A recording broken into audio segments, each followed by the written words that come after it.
Assalamu alaikum wa rahmatullahi wa barakatuh. Après notre présentation, on passe à la première leçon, similitudes et différences de prononciation. Entre l'arabe et le français, il y a des similitudes dans la prononciation de certaines lettres. Par exemple, la lettre B lui correspond le B en français, la lettre T lui correspond le T, la lettre Kef lui correspond le K. Cependant, il y a des différences entre la prononciation de certaines lettres. Par exemple, la lettre Va n'a pas d'équivalent de prononciation en français. La lettre Rein, pareil, et la lettre Ain, de même. Face à cette ambiguïté, vous allez sûrement vous poser la question comment prononcer ces lettres correctement.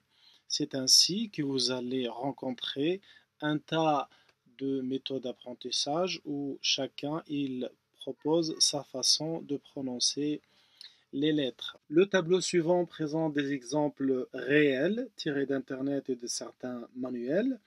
On sait tous qu'une lettre se prononce d'une même façon, pourtant vous remarquez bien différentes façons d'exprimer la prononciation d'une même lettre.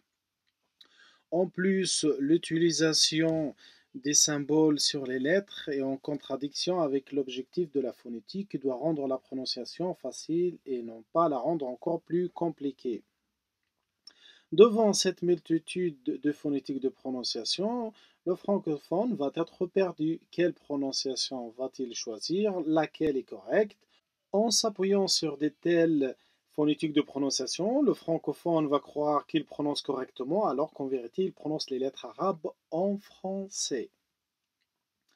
Maîtriser une langue revient à respecter sa prononciation et à maîtriser ses règles. L'utilisation de ces phonétiques de prononciation est dangereuse pour le francophone qui sera perdu aussi pour la langue arabe en elle-même.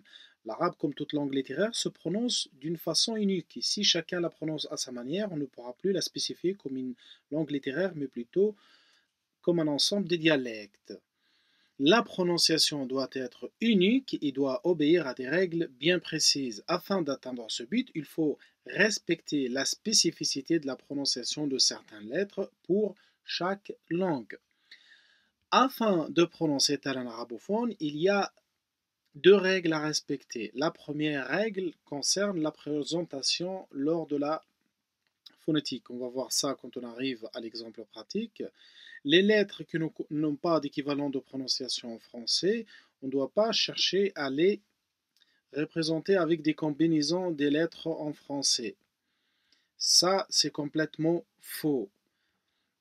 Il faut les garder telles qu'elles sont. Quand on arrive à l'exemple pratique, on va voir ça concrètement. La deuxième règle à respecter, elle concerne la prononciation de la voyelle al-fathatu. Cette voyelle, sa prononciation, elle est décisive pour la prononciation correcte. Elle se prononce en tant que R. On va voir ça en précision dans la leçon 4, les voyelles. Elle ne se prononce pas en tant que A, mais plutôt R. Par exemple, vous dites Assalamu alaykum. Vous ne dites pas Assalamu alaykum. On va voir ça en précision lors de la leçon 4 et lors de l'exemple pratique. Il reste à signaler que pour les communications quotidiennes, pour faciliter les choses, on peut écrire Assalamu alaikum de cette façon. Donc voilà, notre leçon est terminée. La prochaine leçon sera la nom et prononciation des lettres. N'oubliez pas de liker et de vous abonner et à tout de suite.